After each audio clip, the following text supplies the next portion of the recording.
Hello and welcome, I am Lord Revonworc, and here we have a new series for you. It's not Civ 5, not Binding of Isaac, this is Crusader Kings II. Now what is Crusader Kings II? Well, it's a grand strategy game, and how a grand strategy game differs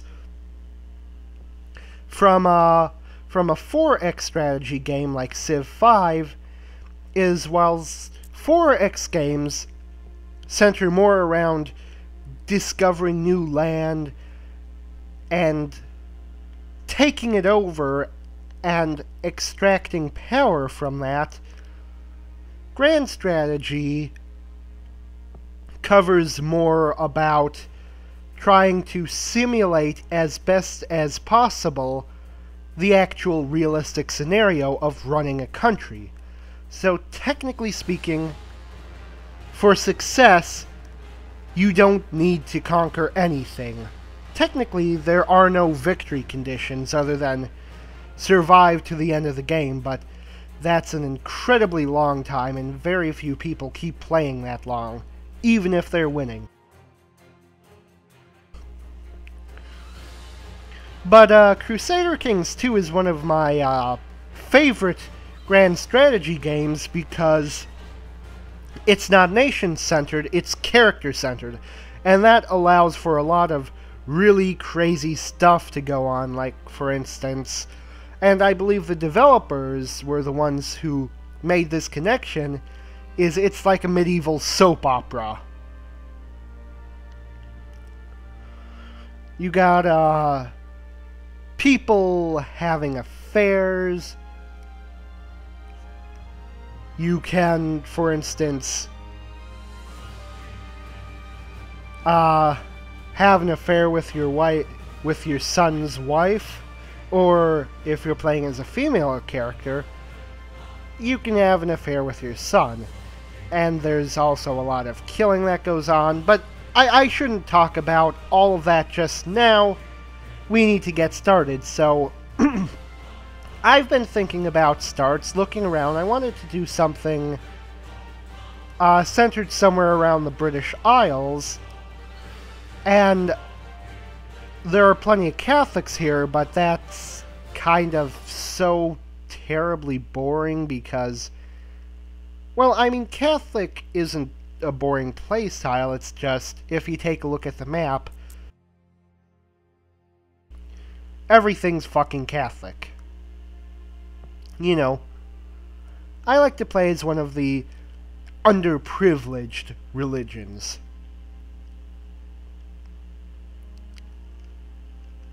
Of course, there are not actually any Jewish rulers in the British Isles right now, but there are Norse pagan, or rather Germanic pagan. I would like to press the issue that the Norse indigenous pagan religion was the same religion as the Germanic pagan religion. Sure, the gods had different names. That's because the people spoke different languages. But they were the exact same gods. It's like the difference between the Roman and the Greek pantheon. Different names, but nothing else is different. It's the same religion, and people complain about that, about Norse and German not being separate in some instances, but shut up, people. They're not supposed to be separate. It's the same religion. So, on the British Isles, we have two Viking kingdoms. Jorvik here, or York as it's known in English, and Sudrayar, I believe is how that's pronounced. I'm not certain. And before I was thinking of playing as Jorvik, but since then I've had a change of heart, and I was thinking of going as Sudrayar over here, and the only real reason is because they have more troops. course, they are also in more wars. So, yeah.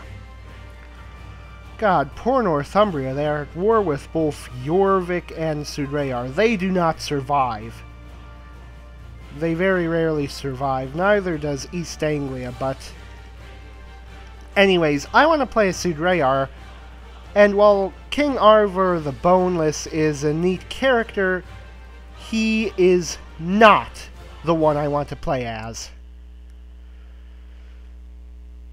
And that's where this comes in. There's a DLC called the Ruler Designer, and you can create your own character. And this is where some of the real craziness of CK2 can come into play. If I wanted, I could make his culture, say, Nahua, an Aztec, which is something that comes with an alternate history DLC called the Sunset Invasion, where late in the game, you can get the Aztecs invading, and I've left that DLC on, which means if I play long enough, we might actually be able to see that happen, and that would be cool. And we could make his religion, say, Rabbinic Judaism. Oh, I'm already liking the way this looks. Just give me a moment. I'm going to stop complaining while I make this guy look a little more like a Jewish Aztec. And there we are, a perfectly Aztec-looking Aztec. Also, quick created a coat of arm. Red stars on a white background. This was the only design they allowed that actually had stars in it. I would have preferred one, and I would have preferred it sideways, like, you know, the symbol of my YouTube channel. But you know what? That's not a big deal. And so we come to the final and most important part. Now, first of all, we're going to need a name for our character. And what better name to give him? Aleksandar the Great. Our spy, our awesome spy from the Civ 5 series. And the dynasty of Jewish Aztecs. We are going to be creating a Jewish Aztec empire, centered around the British Isle and later around the Mediterranean until we can take back Jerusalem. And as he's a spy, we need to make sure we get him the best education a spy could hope for, Elusive Shadow. Now traits, and the Ruler Designer has an interesting system. There's a rating for each, for every single trait, a rating for how good it is, and what that does is it adds or subtracts age from the character. So you can create a really great character, but you can't play as him for very long. And so you want to balance the good traits with some acceptable bad ones so that you have a reasonably aged character. So I'm going to go with Wounded, minus 11 age, and that's a very good one to always put in the Ruler Designer, because Wounded always goes away. Unless you die, but you're not likely to unless you have poor health. I also want him to be quick. This is a very good trait to have, because it can be passed down to your heirs. And they'll be quick too, and it provides 3 of every skill. Genius is even better, but that's 30 years, and I can't afford that. Then we're going to want some of our 7 deadly sins and our 7 virtues. So let's see. Lustful is a good one. It increases fertility. You want high fertility. Let's see. Patient, kind, because those are good. They give... Patient gives a lot of bonuses. Kind, as you can see, has plus 10 vassal opinion, which is good so that we can add gluttonous, or no, not gluttonous, it's, which one was it? Ah, yeah, slothful. This is only slightly counteracting our genius. It has that -10 vassal opinion, so kind canceling that out is good for us. Then, let's see. I want him to be a deceitful, cynical, trusting ruler. And that leaves us with an overall remaining age of 25. He's got 11 diplomacy, 8 martial, 7 stewardship, 18 intrigue, and 8 learning. All of these are at decent levels. Stewardship could use a little bit of improvement, but this is a fine skill set for a starting character. You can also give him, like, sons, daughters, and a wife, but the more of those you add, the more age you get, and you can just make wives and kids yourself. So, I think I'm pretty satisfied with Aleksandar as he stands. Aleksandar the Great. Let's get started.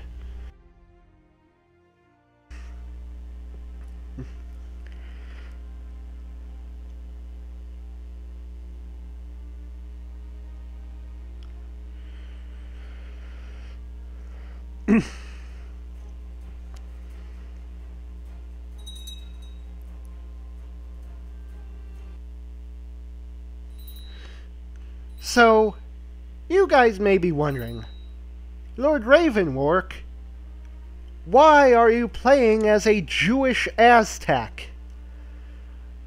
Well, there are a couple of reasons. Number one, as far as religions go, I prefer to play as the ones that historically didn't get much of a chance. So Jewish is one. Another good one is Zoroastrian here, who has only one relatively strong leader, our satrap of Karen, which is the Duchy of Dagestan.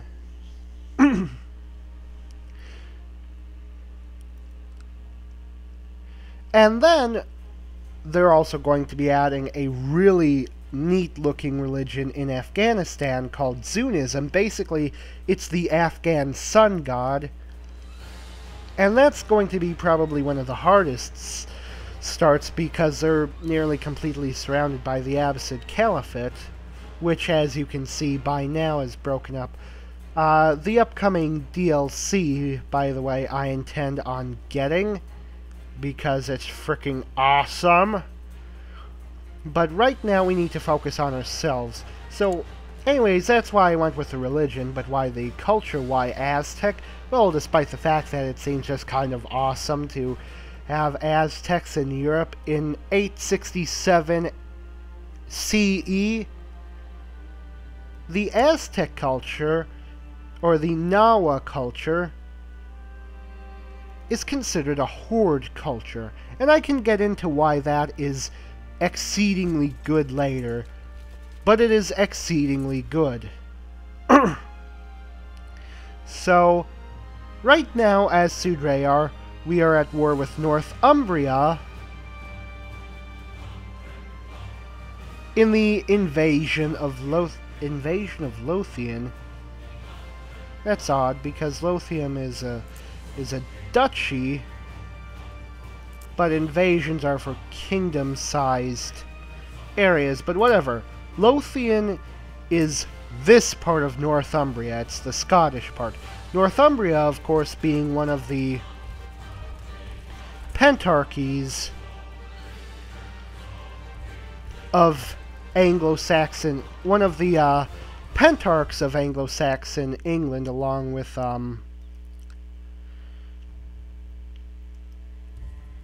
6 other kingdoms, only 3 of which actually get the chance to survive this late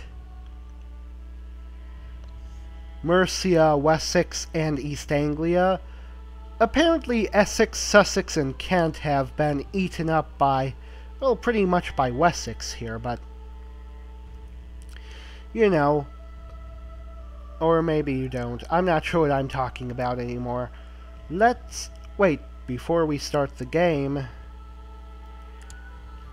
we should pick some ambitions, and I'm sorry, the game's going to be a bit slow going for the start because it's a grand strategy game. It's complicated, there's a lot of stuff we need to do, like get an ambition, for instance, get married.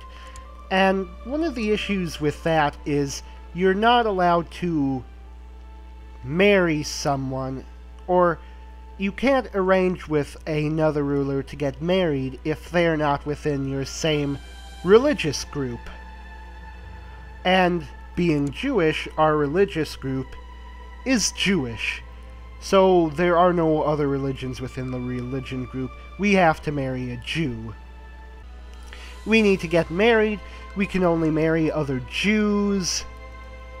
And unfortunately, if we search the world for unmarried Jewish women, and we're not going to have any chance at marrying anyone who's in prison or who is a ruler, have to be adults, although at this point it's not cutting anything down. As you can see, there are only 3 options. 2 women from this big country of Khazaria here, and then 1 from this tiny kingdom of Simeon.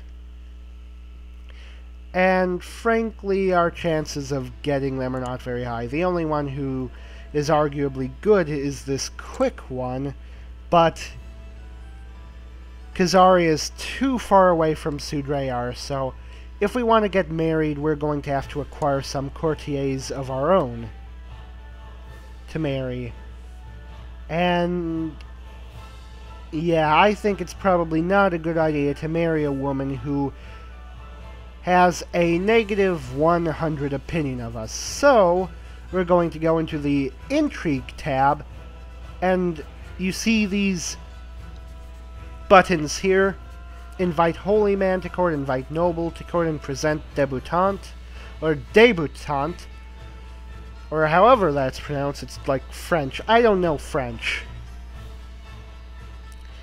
I know Spanish, Slavic languages, Norse languages, English, of course. Don't know French. But these allow us to generate random characters.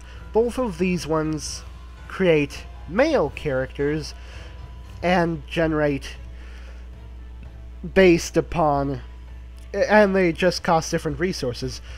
This is gold, you can see that represented up here. And here we have piety represented up here with the symbol of your religious group to indicate. So we're Jewish, we have the... I forget what that's called. I forget what that symbol is called. It is a legitimate symbol of the Jewish faith, though personally I think I would prefer the Star of David. I don't know what it is about stars, I just happen to like them. Maybe it's because I'm an American. But yeah.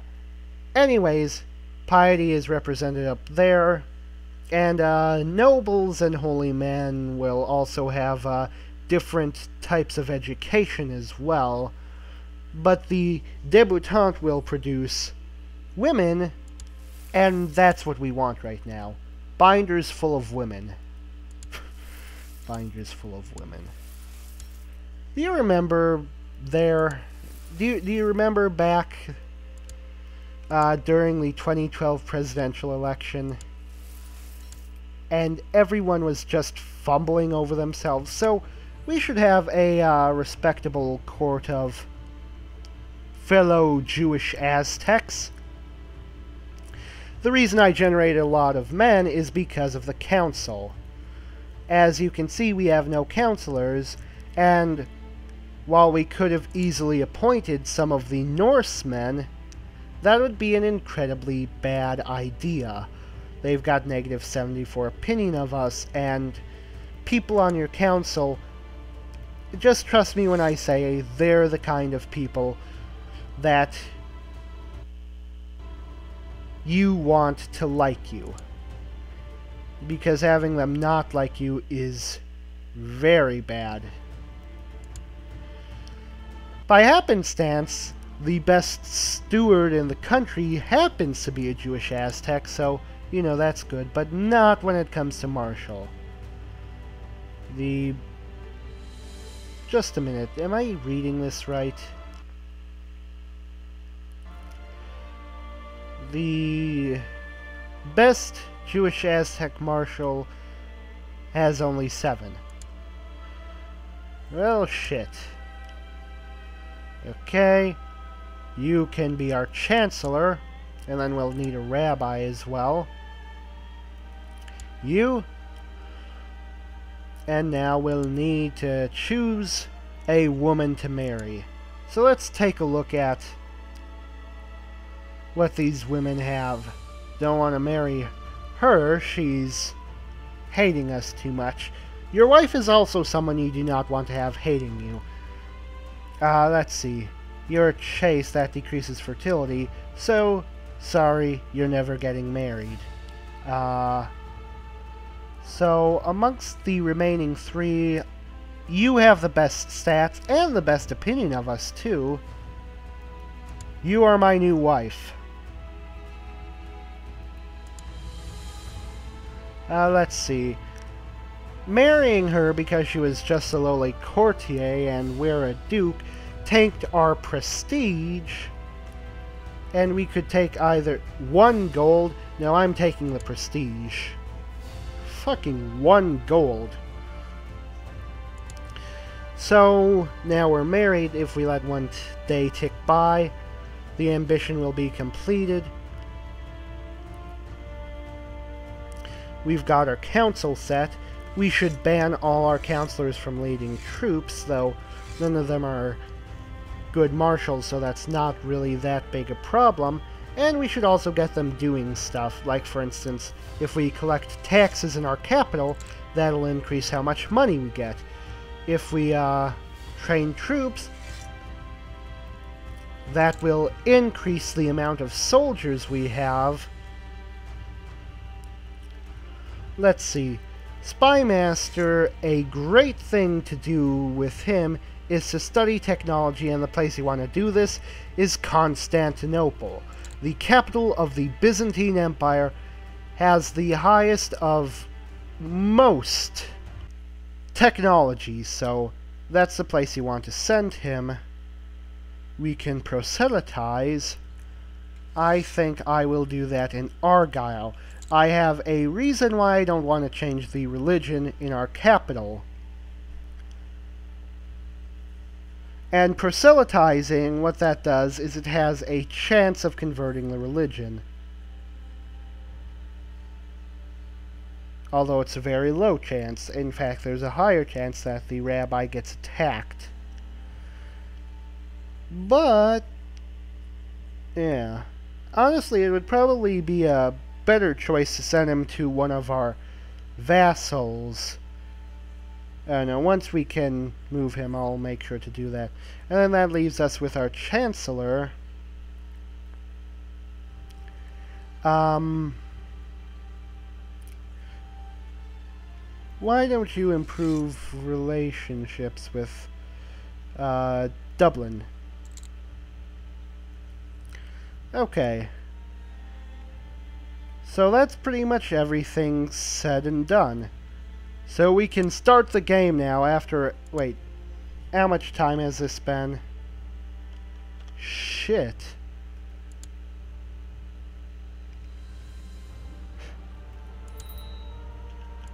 Shit, I spent so much time talking that pretty much the episode would have to be over by now. I'll choose a new ambition right now while I can, become King of Scotland. Maybe I'll take that later, but I'm going to choose the have a son ambition because while we have that ambition, it increases our fertility. So considering that we're lustful, should have a high chance of impregnating Nelly. Doesn't strike me as a very Aztec name, but yeah. So we only tick the game forward by 2 days, and the episode's already over. If this goes well received, though, you can expect to see another episode in a week. So, I am Lord Revonworc, this has been great, and I will see you all later.